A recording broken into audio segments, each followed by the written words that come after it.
नमस्कार दोस्तों। मेरी नानी मुझसे कहा करती थी कि जहां मस्जिद तोड़कर मंदिर बना दिया गया हो, उस रामलला के पास जाकर मैं क्या करूंगी। ये कहा करते थे अरविंद केजरीवाल। और ये वही लठैत और धूर्त है जो अपने परिवार के साथ आज राम मंदिर के दर्शन कर रहा है और एक नए हिंदुत्व की राजनीति शुरू करने की कोशिश कर रहा है। साथ ही बात करेंगे कि कैसे कतर में कैद हमारे 8-9 सैनिक जिन्हें फांसी की सज़ा दे दी गई थी, उनकी अब वापसी हो चुकी है। वो घर वापस आ चुके हैं। मात्र 3 महीनों के अंदर उनकी फांसी जो है वो रोक दी गई और रोकने के बाद उनकी फांसी माफ़ भी हो गई और वो वापसी आ चुके हैं। ये बहुत बड़ी खबर है दोस्तों, लेकिन इस खबर को छुपा दिया गया है और बताया जा रहा है कि बिहार में कैसे उदंडई और धूर्त नीतीश कुमार, जो फिलहाल भारतीय जनता पार्टी में शामिल हो गए हैं, वो लोग जो हैं अब विश्वास मत प्राप्त कर चुके हैं। उनके बारे में खबरें चलती रही, लेकिन कोई खबर कतर के बारे में नहीं बताई गई। ये वही लोग हैं जो छाती पीट पीट कर बता रहे थे 3 महीने पहले कि कैसे हमारे 8 पूर्व नौसैनिकों को सजाए मौत कतर में दे दी गई और भारत की सरकार सो रही है।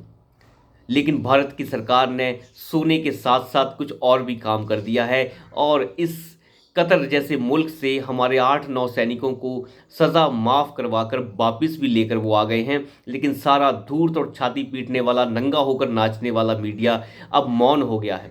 रवीश कुमार मौन हो गया है, क्योंकि रवीश कुमार की भाभी, जो कि अब सांसद बन चुकी है राज्यसभा से पश्चिम बंगाल में, पश्चिम बंगाल में राजदीप सरदेसाई की बीवी को राज्यसभा से भेजने की तैयारी कर ली गई है और वो तैयारी पूरी हो चुकी है। कैसे इन गोदी में बैठे हुए मीडिया, जो दूसरों को गोदी मीडिया कहते हैं और खुद ये चीन और भारत के दलालों की गोदी में बैठे हुए हैं, उन्हें राज्यसभा सांसद बनाया जा रहा है। उस समय ये कुछ नहीं बोलते। तो बात करते हैं इस अरविंद केजरीवाल की, जो धूर्त है, जो पैसा खा चुका है सीवर टैंक का भी। जो सीवर घोटाला जो सामने निकल कर आ रहा है, वहाँ से ये पता चल रहा है कि जो सेफ्टी टैंक बनाने के लिए जगह जगह के ऊपर मुख्यमंत्री योजना चलाई जा रही थी, मुख्यमंत्री सेफ्टी टैंक योजना, जिसके लिए 160 करोड़ रुपए दिल्ली सरकार ने दिए। उसके लिए दिल्ली जल बोर्ड ने ये मना कर दिया है कि हमें कोई पैसा रिसीव नहीं हुआ, लेकिन दिल्ली सरकार का कहना है कि हमने 160 करोड़ रुपए दिए हैं। जगह जगह पर अलग अलग आरटीआई से ये पता चला है कि दिल्ली सरकार ने अलग अलग समय के ऊपर 160 करोड़ रुपए सेफ्टी टैंक मुख्यमंत्री योजना के लिए दिए। लेकिन जब जल बोर्ड से ये पूछा गया आरटीआई के माध्यम से, तो आरटीआई के माध्यम से जल बोर्ड ने ये कहा कि हमें कोई पैसा रिसीव नहीं हुआ। हालांकि जो 2021 में आरटीआई एक लगाई गई थी पांडे जी के द्वारा, वहाँ पर यह बताया गया कि आरटीआई में ये साफ लिखा था दिल्ली जल बोर्ड ने कि हमने पैसा रिसीव किया है, लेकिन खर्च कहाँ किया है ये नहीं बताया। लेकिन जब दोबारा से आरटीआई लगाई गई और 2024 में इसका जवाब आया, तो उस जवाब में लिखा गया है कि हमें कोई पैसा रिसीव नहीं हुआ। लेकिन दिल्ली सरकार का कहना है कि हमने 160 करोड़ रुपए दिए। वो पैसा कहाँ गया, कोई अता पता नहीं है पैसे का। ऐसा घोटालेबाज दिल्ली में इस वक्त काबिज हो चुका है कि वो जगह जगह घोटाले कर रहा है और कुछ पता नहीं चल रहा है कि पैसा कहाँ जा रहा है। अब दिल्ली सेफ्टी टैंक घोटाला जो है, इसका पता सामने आने वाला है और मुझे लगता है इसके ऊपर जल्द से जल्द ही जांच बिठा दी जाएगी। 160 करोड़ रुपए का गमन ये लोग फिर से कर चुके हैं। हर जगह जहां पे ये हाथ डालता है इंसान, वहीं घोटाला कर देता है। 160 करोड़ रुपए दिल्ली सरकार से तो आए, लेकिन दिल्ली जल बोर्ड का कहना है कि हमने वो नहीं पाए। लेकिन यही दिल्ली जल बोर्ड कुछ दिन पहले कह रहा था कि हमने ये पैसे लिए हैं, लेकिन ये पैसे खर्च नहीं हुए हैं। अब अंदाज़ा लगा के देखिए कि कहाँ का धूर्त, किस तरीके का धूर्त ये पैदा हो गया है और अब राम मंदिर के ऊपर जो है ये राजनीति करना शुरू हो चुका है। तो कुछ दिन पहले कहता था कि मेरी नानी कहती हैं जहाँ पे मस्जिद तोड़कर मंदिर बने, वहाँ पर जाने का क्या फ़ायदा, उस रामलला का क्या फ़ायदा। आज उसी रामलला के दर्शन करके ये अभिभूत हो चुका है। अंदाज़ा लगा के देखिए किस तरीके का धूर्त ये इंसान है, जिसका बेटा खुद भ्रष्टाचार के अंदर फंस चुका हो। पुलकित केजरीवाल, आपको पता ही होगा, पुलकित केजरीवाल के घर में ट्रेड मिल्स लगाई गई हैं जिनका किराया दिल्ली सरकार भर रही है 10 लाख रुपए महीना। केजरीवाल सरकार 10 लाख रुपए महीना अपने ही बेटे को दे रही है, क्योंकि ट्रेड मिल्स जो लगाई गई हैं, उन ट्रेड मिल्स का जो मालिक है वो दिल्ली के अरविंद केजरीवाल का बेटा है और उन्हीं को किराया दे रही है दिल्ली सरकार 10 लाख रुपए महीना। जो किराया मात्र 10, 20, 30 हज़ार रुपये हो सकता है, उसका पैसा भर रही है दिल्ली सरकार 10 लाख रुपए महीना, क्योंकि जिस कंपनी की ट्रेडमिल्स लगाई गई हैं उस कंपनी का मालिक है पुलकित केजरीवाल, दिल्ली के अरविंद केजरीवाल का बेटा। किस तरीके का घोटालेबाज है ये, और दिल्ली का पैसा कैसे बहाया जा रहा है अंदाज़ा लगा के देखिए। और जिस पत्रकार ने इसके बारे में दिखाया उस पत्रकार को पंजाब पुलिस उठा कर ले गई। अब अंदाज़ा लगा के देखिए किस तरीके की दिल्ली सरकार चल रही है। लेकिन सरकार दिल्ली की जैसे भी चले, लेकिन केंद्र सरकार अपना काम पूरा कर रही है।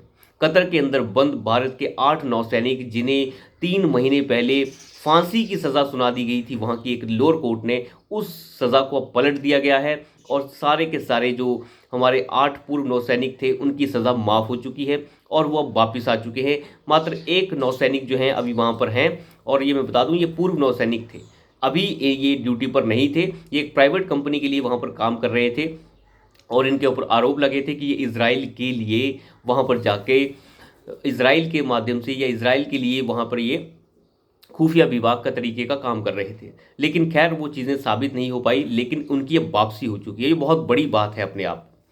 किसी मुल्क से अपने लोगों को वापस लाना, वो भी उन्हें जिन्हें फांसी की सज़ा हो चुकी हो, ये अपने आप में बहुत बड़ी बात है। ये इतना आसान नहीं है। किस तरीके की डिप्लोमेसी खेली गई होगी इसमें और किस तरीके की डिप्लोमेसी अंत तक लगाई गई होगी, ये अपने आप में बहुत बड़ी बात है। लेकिन भारत सरकार ने ये कर दिखाया है कि हम अपने लोगों के लिए किस हद तक जा सकते हैं। लेकिन अब सभी वो छाती पीटने वाले लोग जो हैं वो शांत हो चुके हैं। वो सभी लोग जो हैं जो ड्रामा कर रहे थे और एक एड़ी पर नंगा होकर नाच रहे थे, वो घुंघरू बांध कर नाचते रहे और भारत सरकार की आलोचना करते रहे। लेकिन अब वो लोग ये नहीं बता पा रहे हैं कि हमारे नौसैनिक वापस आ चुके हैं, उनकी एयरपोर्ट पर वापसी हो चुकी है। अंदाज़ा लगा के देखिए क्या किसी मुल्क के लिए इतना आसान है? कतर के लिए भी आसान नहीं रहा होगा कि फांसी की सज़ा माफ़ करके उन्हें भेजना, लेकिन कतर जो है घुटनों पर आ चुका है। अब वो क्यों आया है, कैसे आया है, हमारा जो आर्थिक प्रभाव है वो कितना ज़्यादा है, वो सब बातें अपनी जगह पर होती हैं। लेकिन किसी मुल्क से जहाँ पर फांसी हो चुकी हो किसी को, उधर से किसी को वापस लेकर आना, ये बहुत बड़ी बात है, वो भी इतने मात्र कम समय में। पहले ये कहा जा रहा था कि कतर का जो अमीर है वो उन्हें वापस भेज सकता है, उनकी सज़ा माफ़ हो सकती है, ईद के मौके पर हो सकती है, बकरीद पे हो सकती है। लेकिन प्रधानमंत्री मोदी ने यह साफ कर दिया, ईद बकरीद जाए भाड़ में, हमें उससे कोई मतलब नहीं है। अगर अमीर चाहते हैं ईद और बकरीद पे वापस लाना, लेकिन हमें वो अभी वापस चाहिए।